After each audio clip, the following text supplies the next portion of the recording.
Pues como les hemos contado, este jueves continúa ese debate sobre el estado de la nacionalidad canaria, que termina con la votación de las propuestas de resolución. Han sido 2 días en los que el Gobierno ha hecho balance de su gestión, ha anunciado también nuevos compromisos. Esta mañana nos unimos televisión y radio. Saludamos ya a los oyentes de la Radio Canaria y a nuestra compañera Estíbaliz Pérez, que va a seguir muy atenta esta entrevista y nos va a acompañar a lo largo de la mañana. Estíbaliz, buenos días. Buenos días. Bueno, pues nuestra compañera enseguida va a estar con nosotros, enseguida arreglamos para que pueda conectar con este plató, porque ya nos acompaña hasta hora de la mañana y le agradecemos su presencia después de 2 días intensos al presidente de Canarias, a Fernando Clavijo. Lo primero, presidente, ¿satisfecho con el desarrollo del debate? Bueno, yo creo que por una parte, tal y como se ha ido desarrollando, puedo decir que sí, que estamos satisfechos. Por otra parte, siempre al final te quedan las ganas de si de verdad esto al final se va a traducir en respuestas concretas que resuelvan los problemas de los canarios, ¿no? Entonces, a veces, a medida que se va desarrollando, en muchas ocasiones te das cuenta de lo alejado que está un poco el Parlamento de la realidad de la calle y te frustra no poder intentar acercarlo más, ¿no? Pero a veces las reglas son las que son. A veces parece difícil acercar lo que está ocurriendo allí dentro a la sociedad. Somos unos cuantos los que nos interesamos, pero cada día vemos que el Parlamento se abre más a conocer, ¿no? Lo que está ocurriendo allí dentro. No sé si nuestra compañera Estíbaliz, no sé si, bueno, vamos a intentar conectar con ella, pero nada más comenzar con su debate, con su intervención, con su discurso, hizo alusión al contexto internacional y cómo Canarias debe estar preparada para afrontarlo. Sí, porque al final, ejemplos prácticos, ¿no? O sea, si se produce una guerra de aranceles, se puede ver cómo se puede entrar en recesión o verse perjudicada la economía europea. Si la economía europea se ve perjudicada, son los principales países emisores de turistas y automáticamente nos afecta directamente a nuestra principal actividad económica. Entonces, depende de nosotros, ¿no? No depende de nosotros. Lo que sí depende de nosotros, y era un poco lo que he tratado en estos 2 días de deslizar para esos grandes acuerdos de consenso, es estar preparados. Entonces nos tenemos que preparar, tiene que haber prudencia, tiene que haber determinadas decisiones que ahora mismo que la economía va bien podamos aprovechar para hacer esas reformas y que nos permitan estar más protegidos. Y ese es un poco el objetivo de este año. Bueno, parece que ahora sí podemos escuchar a nuestra compañera Estíbaliz Pérez. Adelante. Buenos días, presidente, desde la Radio Canaria. Muy buenos días y encantado, y como todas las primeras veces, con ajustitos. Sí. Bueno, se vienen tiempos de incertidumbre, presidente. Prácticamente por ahí comenzaba su discurso este martes. Pinta feo si miramos afuera, donde ya se habla de más gasto en defensa, con políticas arancelarias que van a hacer mucho daño. Y de hecho ha llamado a la conjura social para tomar medidas dolorosas ante las amenazas externas. ¿A qué tipo de dolor se refiere, presidente, y cuál será nuestro umbral? Bueno, un poco lo que trasladaba a decir es que el Gobierno de Canarias, en muchas ocasiones, si tenemos que tomar decisiones, buscamos el mayor consenso posible, pero que afectan, puede ser, y hablo de una subida de impuestos a la actividad turística, por poner un ejemplo, ¿no? Pues si ese tipo de medidas las tendremos que tomar, pero sabemos que al final van a tener un desarrollo que va a generar más bien que mal a la sociedad canaria, pues tendremos que tomarlos, ¿no? Pero sí hablaba de esa conjura social en el sentido de las mesas de trabajo que pusimos en marcha, donde están las universidades, donde están las fuerzas políticas, donde están los sindicatos, donde están las patronales, donde están los cabildos y ayuntamientos, porque si al final entre todos tomamos las decisiones corremos menos riesgos de equivocarnos. Pero cuando vas a un espacio de participación tienes que ser consciente que a lo mejor la postura con la que tú llevas no va a ser la que salga, sino que a lo mejor sale otra porque es mejor, ¿no? Y ahí también tendremos que revisar determinados compromisos inclusive que a lo mejor tienen que ser modificados en aras del interés general. Bueno, vamos con algunos de los asuntos que marcaron el debate. Hay uno del que se habla en todas partes. Tiene que ver con la vivienda, evidentemente. Un asunto, dijo usted, presidente, transversal, pero que también debe y tiene que ser abordado desde lo local, ¿no? Con medidas concretas. Claro, es lo que hemos hecho, evidentemente. La crisis del 2008 generó un parón en la construcción, generó también un parón en la financiación de las viviendas, que fue lo que las hipotecas superaron, aquella famosa, pero realmente ahora, independientemente de que sea un problema que está en Baleares, que está en Madrid, que está en Barcelona, si nosotros no hacemos nuestra tarea, y es la de facilitar que haya suelo, facilitar con el decreto que aprobaremos a lo largo del próximo mes de que las licencias se puedan dar en 90 días para que se construyan rápido. Lo que hicimos, facilitar para que haya construcción de alquiler asequible con derechos de superficie, pues si nosotros no hacemos nuestra tarea, habrá cosas que no dependen. La ley de vivienda y cómo han roto el equilibrio entre el propietario y el inquilino y que lo que ha hecho, veía esta mañana en los medios de comunicación cómo el declarar la zona tensionada en Barcelona lo que ha hecho es quitar casi un 20 y pico % de la vivienda del mercado de alquiler, con lo cual los precios han subido y han conseguido el efecto contrario. Bueno, pues nosotros tenemos que tomar esas medidas que son las que estamos tomando precisamente para que al menos nos cojan con la tarea hecha, ¿no? Yo siempre digo, que te cojan con la tarea hecha. Lo que no puedes decir es, como el otro no lo hace, yo no hago nada y el problema sigue. Claro. Eso no es lo que quiere hacer el gobierno. Hay muchas cosas que apuntan a la vivienda vacacional, como la causa de que muchos canarios no logren conseguir una vivienda en determinados puntos de Gran Canaria, de Tenerife, Lanzarote, Fuerteventura. Entra mañana en el Parlamento, debate en primera lectura esa ley de alquiler vacacional. Sigue siendo ampliamente contestada por asociaciones como ASCAP. ¿Qué espera usted de esa ley? Bueno, yo espero que tengamos altura de miras y pensemos en nuestros ciudadanos, ¿no? Aquí, como todo, cuando haces una ley que afecte a intereses económicos y le tocas los intereses económicos a determinados poderes de esta tierra, pues se revuelven, pero el objetivo de la ley es básicamente ordenar una actividad económica. ¿Queremos alquiler vacacional en Canarias? Por supuesto que queremos alquiler vacacional porque es un producto que demanda un determinado número de turistas. Y yo siempre digo, oye, si el turismo es un gran círculo, hay una parte... hay gente que quiere alquiler turismo gastronómico, deportivo, cultural, sol y playa, todo incluido, alquiler vacacional. También Canarias, que es una potencia, tiene que tener oferta. Lo que pasa es que esa oferta tiene que estar regulada. Lo que no puede ocurrir es que suelo que los ayuntamientos han hecho para construir viviendas, de repente se construyen edificios de alquiler vacacional porque no está siendo destinado a vivienda. Y eso es lo que nosotros queremos impedir, todo lo contrario de lo que algunos dicen, ¿no? Y es, no queremos grandes propietarios que hagan bloques enormes de viviendas para alquiler vacacional y que los canarios no tengamos una vivienda. Y eso es lo que se persigue. Seguramente es mejorable y seguro que en el trámite parlamentario la ley mejorará, pero la valentía que ha tenido la consejera de coger algo que hasta ahora nadie había cogido y regularlo y ponerle sentido común, es lo que nos está ayudando a hablar de este asunto, que de verdad ha tensionado enormemente el mercado de la vivienda en Canarias y que ahora mismo hay más camas de alquiler vacacional que de hoteles.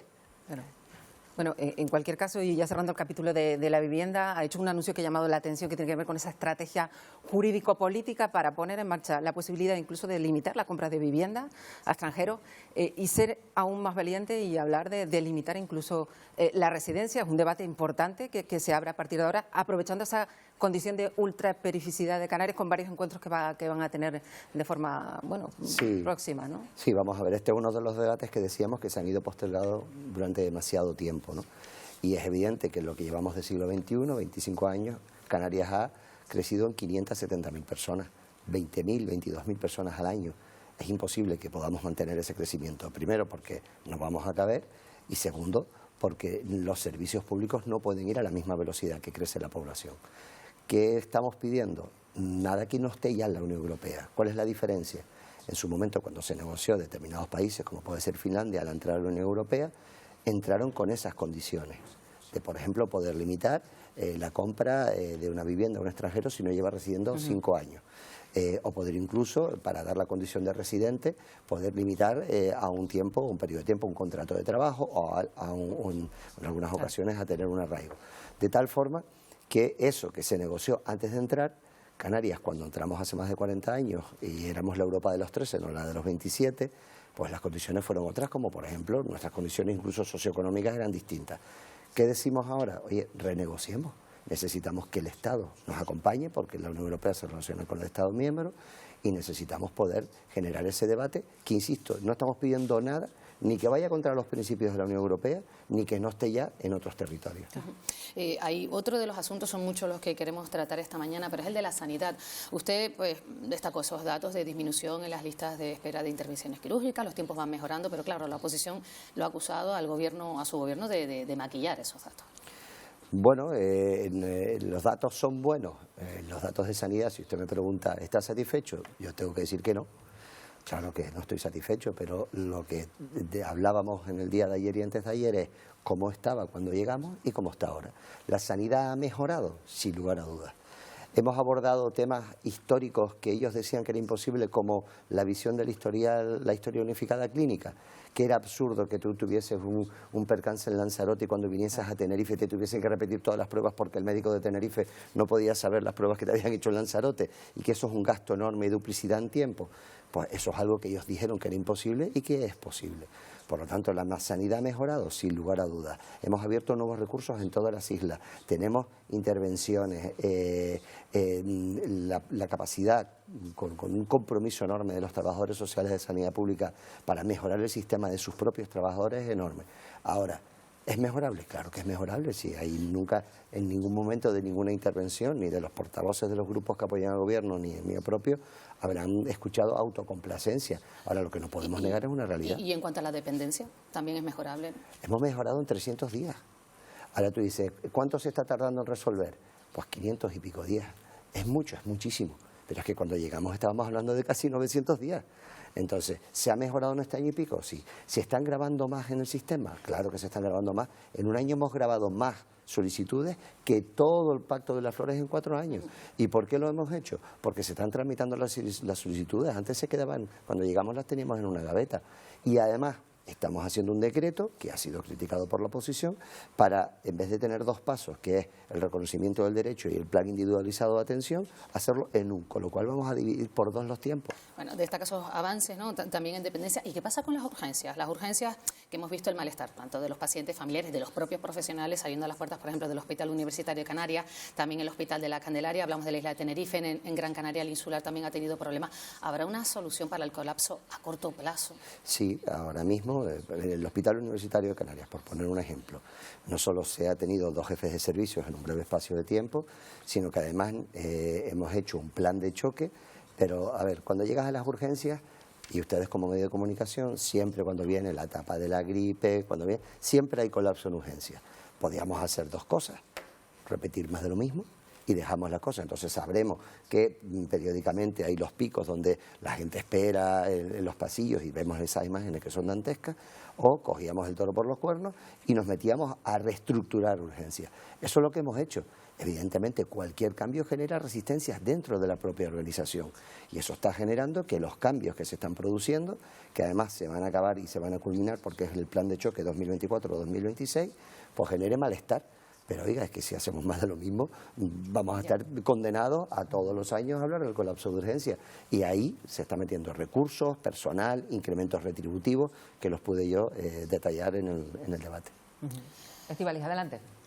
Señor Calvijo, usted impulsó un acuerdo con Junts en busca de su apoyo para lograr una distribución extraordinaria y puntual de los menores migrantes llegados solos a Canarias. También con el compromiso del PNV. ¿Ha perdido el contacto con Junts desde que el Estado vio con buenos ojos que esta opción podría ser viable? ¿Cree que el Estado la ha utilizado para garantizarse la estabilidad de su propio gobierno con los independentistas catalanes? Se lo pregunto porque seguimos a la espera de novedades después de esa reunión del pasado lunes con la ministra María Jesús Montero, y parece que no solo pasa por ponerle precio, por muy frío que parezca, a esa distribución de menores migrantes. ¿Qué más se está negociando, señor Clavijo? Bueno, nosotros efectivamente no hemos perdido el contacto ni con Junts ni con el PNV. Hablaba hace 2 días con el Endacari, que además estaba trasladándose hacia Washington, y nosotros seguimos. O sea, en primer lugar, creemos que la respuesta es la modificación del artículo 35, es lo que cambia la estructura y lo que te da un mecanismo automático para Canarias o para cualquier territorio que en un momento determinado pueda estar tensionado. Y lo que proponíamos es, en lo que llegaba a esa posibilidad de obtener la mayoría para modificar el artículo 35, una distribución extraordinaria. Nosotros hablábamos precisamente con María Jesús Montero, con la vicepresidenta, para que esa redistribución extraordinaria fuese rápida, pero para seguir trabajando en el artículo 35, que es lo que creemos que es lo razonable. Esperamos y deseamos que con esas negociaciones con Junts consigamos esos apoyos de esos 7 votos que faltaron para poder sacar adelante la modificación legislativa. Y en ese trabajo estamos, pero como siempre digo, tenemos que tener en Canarias plan A, B, C, D y F. Y ahí estamos con un plan A, que es la modificación del artículo 35, pero el B tiene que ser aliviar la tensión, porque la atención a esos menores no es la adecuada, y desde luego Canarias tampoco tiene por qué soportar toda la presión de manera en solitario, que es lo que está ocurriendo en estos momentos. ¿Y ya se puede confirmar o le han confirmado, señor Clavijo, que se va a hacer por la vía decreto ley y algunos medios digitales lo recogen en esta jornada, que es la forma más rápida quizás de hacer efectiva esa última demanda del Plan B? Es lo que hemos defendido desde el minuto cero. El decreto ley cabe perfectamente, ojalá sea así. Ojalá en los 4 o 5 días que faltan para esa semana que nos dimos de plazo, María Jesús Montero y yo. Pero no está confirmado aún, señor Clavijo, ¿no? No, no está confirmado. No está confirmado, pero ojalá. Lo dije en el debate, es decir, la razón nos asiste. El Constitucional en su sentencia nos avala, ya sea por la vía de los juzgados o de una sentencia, ya bien sea por la vía moral o ya bien sea por la vía política. Estoy convencido de que al final esta batalla Canarias la va a ganar porque es de justicia. Y yo siempre digo, te puedes caer y muchas veces, pero el que gana es el que no se rinde nunca. Te levantas y sigue. Y es lo que hemos hecho, y además lo tengo que decir aquí, lo dije en el debate, con la amplia mayoría de las fuerzas políticas presentes en el Parlamento, todas, salvo menos Vox. Con lo cual esa muestra de unidad en Canarias yo creo que está ayudando también a que el Estado pues asuma sus responsabilidades. Y como secretario de Coalición Canaria, señor Clavijo, le pregunto, ¿apoyaría una sesión de competencias en materia migratoria a Cataluña con tal de garantizarse ese apoyo de Junts a este Plan B? Pero no solo eso, sino no decaer de esa primera opción, que es la de modificar el artículo 35 de la Ley de Extranjería. Si la medida beneficia a Canarias, la vamos a apoyar siempre. Si algo tenemos los nacionalistas canarios es que nunca vamos a votar en contra de nuestra tierra. ¿Nos parece o nos ofrece dudas legales, constitucionales? Ese no es un acuerdo que haya llegado ni el Gobierno de Canarias ni Coalición Canaria con Junts per Catalunya. Ese es un acuerdo que ha llegado el Partido Socialista. Pero si en esa medida Canarias sale beneficiada, ahí vamos a estar para apoyar a Canarias porque esa es nuestra razón de ser. Y señor Clavijo, sí, disculpe, señor Clavijo, bueno, también hay que hablar de la tarea que ha hecho Canarias en los países de origen, ¿no? Sí, ahí hablaba también incluso de cómo potenciar el proyecto Tierra Firme. Hay un periodista que ustedes conocen, Pepe Naranjo, que ha escrito un libro Entre las dos orillas, ¿no? Y nosotros hemos querido ir a la otra orilla, ¿no? No solo la orilla de Canarias, donde los recibimos y donde el pueblo canario, y especialmente el del Hierro, está dando un ejemplo de solidaridad pues sin precedentes, reconocido por su propia santidad el Papa, sino que además nos fuimos a la otra orilla para ver qué es lo que ocurre. Y hemos estado en Mauritania, en Marruecos, en Senegal, de tal forma que eres consciente de la ausencia de oportunidades y de desarrollo, no solo económicas, sino también educativas y formativas. Y por eso hemos puesto del Gobierno de Canarias, de manera muy modesta, porque somos chiquititos, un programa para formar a la gente joven allí, con el empresariado canario que está allí, que además luego los contratan, y de esa forma, al igual que hablaba de que la fiscalidad fija la población al territorio, si hay empleo y oportunidades, la población se fija al territorio. Con lo cual esa gente va a poder, porque no se meten en un cayuco por fiesta ni por placer, sino se meten por falta de oportunidades, van a poder quedarse en su territorio. Y eso es uno de los trabajos que se está haciendo desde el Gobierno de Canarias, de los que creemos que va a tener un resultado muy positivo y que esperamos que el Gobierno de España y la Unión Europea entienda, no como lo que se está escuchando ahora de hablar centros de retención en terceros países, sino que entiendan que solo desde el desarrollo del continente africano podrán regular el fenómeno migratorio. De resto no va a haber ni mar ni muro que sea capaz de detener la esperanza de un futuro mejor para tus hijos, y lo que habrá es más muerte y más mafia. Bueno, hablemos de turismo, otro de los asuntos que evidentemente pues hay que abordar, y más después de este debate. Decía usted que en este momento excepcional que vive el turismo aquí en Canarias, corremos hasta el riesgo de morir de éxito si no emprendemos ya ese debate de hacia dónde debe ir Canarias, sobre todo porque hay muchas voces que piden hay que parar, hay que ver hacia dónde vamos. ¿Es un debate, decía usted, sosegado o quizá más urgente de lo que parece? La urgencia no está reñida con el sosiego, ¿no? Y sobre todo el sentido común. Y vamos a ver, cuando estás jugando con tu principal motor económico, tienes que ser muy cuidadoso con la toma de decisiones. Las preguntas que yo hice fueron dos, que yo creo que se las hace todo el mundo en la calle. ¿Cuántos más turistas caben? ¿Y qué tipo de modelo turístico queremos? Porque la sensación es que toda la riqueza que se genera no está yendo hacia a la sociedad canaria, al menos una parte, ¿no?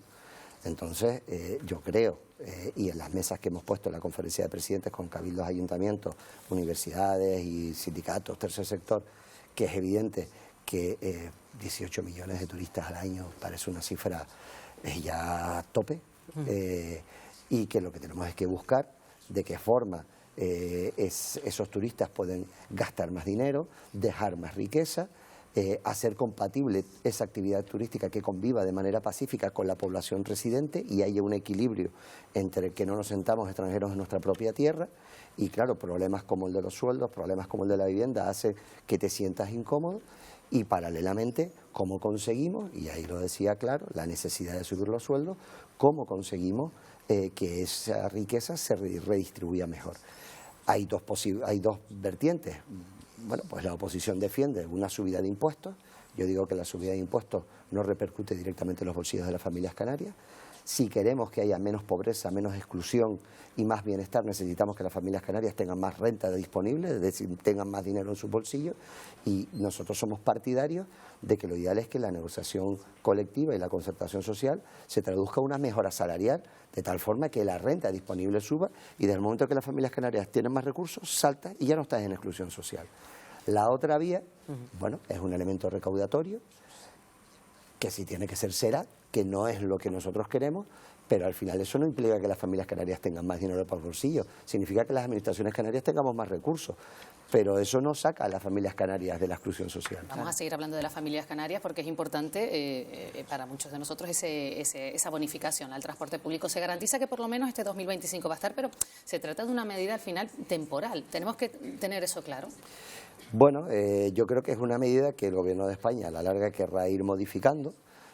Nosotros en la Agenda Canarias hemos puesto que tiene que mantenerse los 4 años, porque independientemente de que alguien puede decir, hombre, una persona que cobra una cantidad de 60.000 euros al año, ¿por qué le tengo que pagar el transporte gratis, no? Bueno, porque esa persona deja el coche, contamina menos, gasta menos, contribuye a que haya menos atascos de tráfico, ¿no? O sea, que hay otro... que ha incrementado el uso del transporte público. Claro, por eso, entonces, ¿qué ha ocurrido en Canarias?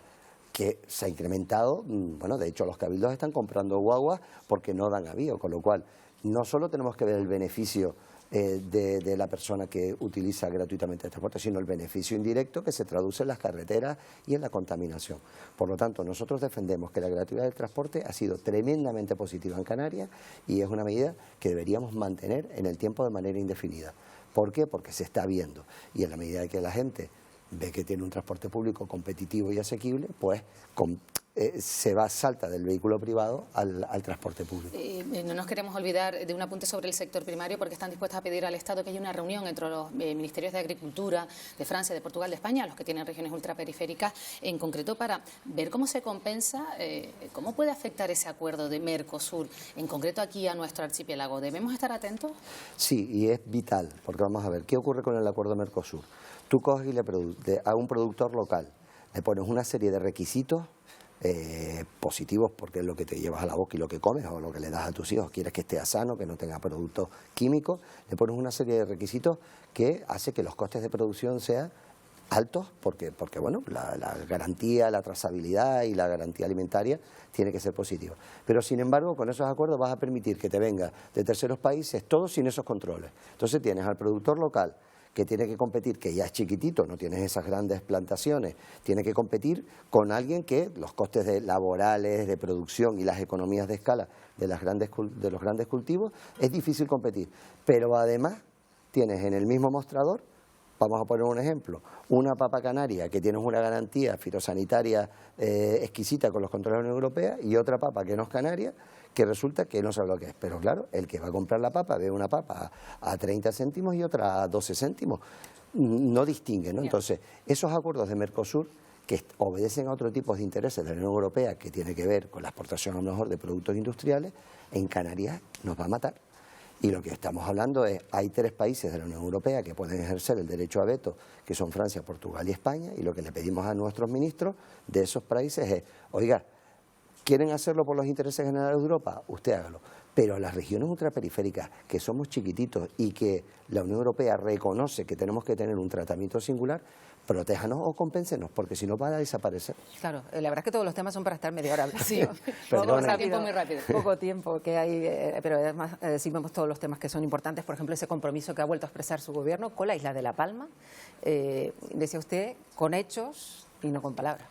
En tan solo 1 año y medio, mi compañera Nieves Lady, con todo su equipo, en 1 año y medio, no solo hemos pagado 700 y pico viviendas a valor real, 126 producciones de plátano y agrícolas que fueron sepultadas sobre la lava, sino que además hemos hecho 3 decretos ley para vivienda, para agricultura y para residencial, de tal forma que ahora mismo los palmeros están viendo cómo esa reconstrucción es una realidad, no solo porque se les ha indemnizado como se tenía que hacer precisamente para que ellos puedan rehacer su vida, sino que además están viendo cómo ya se están empezando a brotar las plataneras en territorios que antes eran un mar negro de lava, ¿no?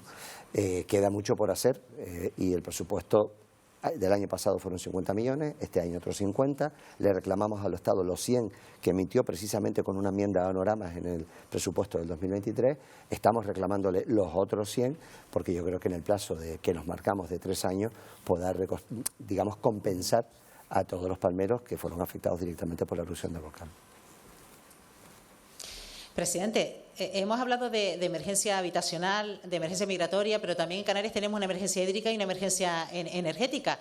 Hay dinero pendiente por parte del Estado en materia de obras públicas. La ministra de Hacienda, María Jesús Montero, precisamente ya le dijo que los 20 millones de euros pendientes los va a tener muy pronto. También ya 2025 está avanzando, presidente, y hablamos de obras urgentes de interés general que también pasa por evitar los expedientes que hay abiertos en materia de vertidos, depuración y saneamiento y que alcanzan cifras millonarias cada año, señor Clavijo. Sí, efectivamente, no solo tenemos un plan, o sea, lo primero que hicimos al llegar al Gobierno es las 2 únicas islas que la competencia de aprobar los planes hidrológicos son de los cabildos insulares. Las 2 únicas islas que la tenían aprobada eran La Gomera y El Hierro. Tuvo el Gobierno de Canarias, de la mano de los cabildos, que ponerse a trabajar para aprobar el resto de las 5 islas, entre otras cosas porque si no Europa, por los vertidos que decía Estíbaliz, nos podía imponer sanciones y retener fondos. Ese trabajo en un año se hizo y se aprobaron los 5 restantes, con un trabajo de mi compañero Manolo Miranda y todo su equipo, y los cabildos, todo hay que decirlo, los consejos insulares de agua. Ahí se ha dimensionado un plan de 1.550, 1.525 intervenciones por valor de casi 4.000 millones de euros para poder culminar el ciclo integral del agua. ¿Qué hemos hecho? Bueno, pues hay una parte importante que lo están haciendo cabildos y gobierno. Ahora mismo tenemos 68 millones de euros en 36 intervenciones en todas las islas, pero el Gobierno de España tiene que poner su 35%. Y ahí es donde le reclamaba a María Jesús Montero ese convenio de obras hidráulicas que estaba congelado desde el año 2018. ¿Por qué? ¿Y por qué diré? ¿Por qué el Estado tiene que poner? Primero, porque son obras de interés general.